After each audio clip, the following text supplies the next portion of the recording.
শিলচরে প্রাক্তন প্রধানমন্ত্রী রাজীব গান্ধীর 82তম জন্মবার্ষিকী পালন। প্রয়াত প্রাক্তন প্রধানমন্ত্রী রাজীব গান্ধীর 82তম জন্মবার্ষিকী পালন করল শিলচর জেলা কংগ্রেস। এ উপলক্ষে শিলচরের ইন্দিরা ভবনে আয়োজিত হয় বিশেষ কর্মসূচি। প্রয়াত প্রাক্তন প্রধানমন্ত্রী রাজীব গান্ধীর 82তম জন্মবার্ষিকী উপলক্ষে শিলচর জেলা কংগ্রেসের উদ্যোগে নানা কর্মসূচির আয়োজন করা হয়। শিলচরের ইন্দিরা ভবনে রাজীব গান্ধীর প্রতিকৃতিতে পুষ্পার্ঘ্য অর্পণ করে শ্রদ্ধা নিবেদন করেন শিলচর জেলা কংগ্রেসের কর্মকর্তা ও কর্মীরা। এরপর ইন্দিরা ভবনে অনুষ্ঠিত হয় এক স্মরণ সভা। সভায় রাজীব গান্ধীর রাজনৈতিক জীবন, দেশের প্রতি তাঁর অবদান এবং ব্যক্তিগত জীবনের বিভিন্ন দিক নিয়ে আলোচনা করেন উপস্থিত কংগ্রেস নেতৃবৃন্দ। বক্তারা রাজীব গান্ধীর নেতৃত্ব, আধুনিক ভারত গঠনে তার ভূমিকা এবং দেশের উন্নয়নের ক্ষেত্রে তার বিভিন্ন উদ্যোগের কথা তুলে ধরেন।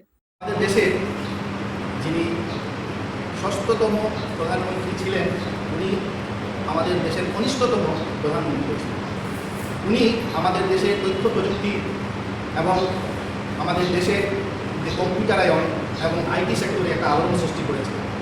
এছাড়া ক্ষমতার বিকেন্দ্রীকরণের জন্য পঞ্চায়েত রাজ ইনস্টিটিউশনকে উনি চাঙ্গা করেছিলেন। এছাড়া ভোটাধিকার, তখন 21 বছর বয়স না হলে ভোটাধিকারে প্রয়োগ করা যেত না, সেটাকে বয়সটাকে কমিয়ে উনি 18 বছরে এনে নিয়েছিলেন। এছাড়া উনি শিক্ষার ক্ষেত্রে এবং আমাদের শিক্ষার যে অধিকার সবার জন্য আজকে পাচ্ছি, সেটার সূত্রপাত ওনার সময়ে হয়েছিল।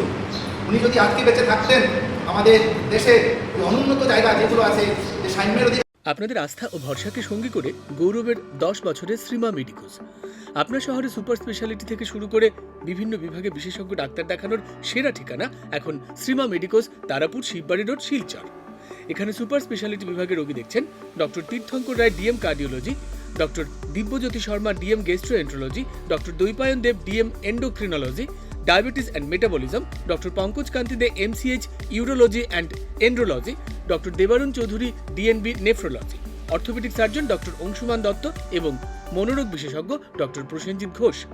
মেডিসিন বিভাগে রোগী দেখছেন doctor Bhaskar Kantinath, doctor Sushweta Chakraborty, doctor J R. Choudhury, child specialist doctor Priyanka Deb, general surgeon doctor Nikita Karmakar, skin specialist doctor Arup Pal, doctor Darshana Patua Pal, gynaecology specialist doctor Piyali Nath, doctor Jashodhara Roy. ডাক্তার দেখাতে আজই যোগাযোগ করুন 038422683111, 9435070359 এবং 8638814614 নম্বরে। আমরা পাচ্ছি না, জাতিভেদের সমস্যায় আজকে হিংসা জর্জরিত ঘৃণা রাজনীতি করছে, সেটা হতো না, দেশকে আরো উন্নত মাত্রায় নিয়ে যেতেন। মানুষ ছিলেন, তিনি এক জন্ম পুরুষ ছিলেন।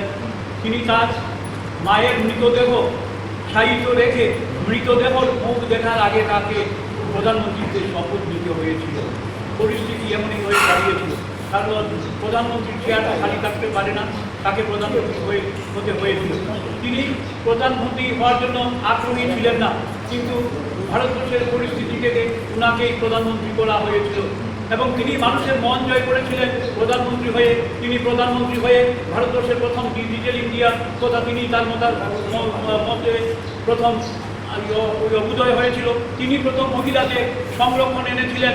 তিনি প্রথম এই যে পঞ্চায়েত নির্বাচনে পঞ্চায়েতের সংরক্ষণের ব্যবস্থা করেছিলেন। তিনি প্রথম চিন্তা করেছিলেন পঞ্চায়েতের ডাইরেক্টলি টাকা পাঠানোর ব্যবস্থা করা, আগে স্টেট গভর্নমেন্টের মাধ্যমে পঞ্চায়েতে টাকা আসতো। তিনি সেই চিন্তা করেছিলেন। তিনি এই চিন্তাও করেছিলেন যে ভারতবর্ষের মানুষকে কিভাবে যে তাদের সরকারের টাকা তাদের কাছে পৌঁছানো যায়, তিনি সেই ব্যবস্থা করেছিলেন। তিনি খালি কংগ্রেস দলের চিন্তা করেননি, তিনি যে এই অ্যাক্ট করেছিলেন, মিজোরাম অ্যাক্ট বা আসামে করেছিলেন, নিজের সরকার ভেঙে দিয়ে এই ঘোষণা করেছিলেন তিনি শান্তি প্রতিষ্ঠার জন্য।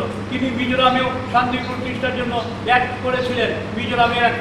এইভাবে ভারতবর্ষে রাজীব গান্ধী একটার পর একটা শান্তি চুক্তি করে ভারতবর্ষের যে অস্থিরতা ছিল তা দমনের চেষ্টা করেছিলেন। তিনি বলেছিলেন যে বন্দুকের দ্বারা হবে না, ভালোবাসার জোরে মানুষের আলোচনার মাধ্যমে আমি এই মানুষের মন জয় করতে চাই। এইভাবে রাজীব গান্ধী একটার পরে একটা ডিসিশন নিয়েছিলেন এবং নিয়ে ভারতবর্ষকে এগিয়ে নিয়ে যেতে চেয়েছিলেন।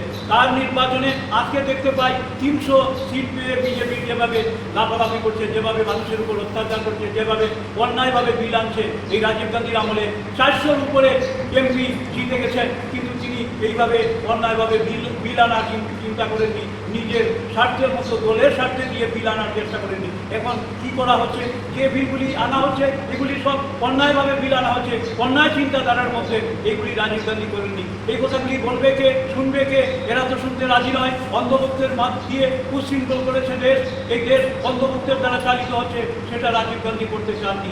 রাজীব গান্ধী যেটা চেয়েছিলেন, রাজীব গান্ধীর মত আদর্শ আমরা সব মানুষের মধ্যে ছড়িয়ে দিতে যদি পারি, তবেই রাজীব গান্ধীর যে জন্ম শতবার্ষিকী আগামীতে আসবে, এই জন্ম শতবার্ষিকী আগে রাজীব গান্ধীর আদর্শ মানুষের কাছে ছড়িয়ে দেওয়ার যে সংকল্প, এই সংকল্প আমরা প্রতিটা কংগ্রেস কর্মী নিতে হবে। রাজীব গান্ধী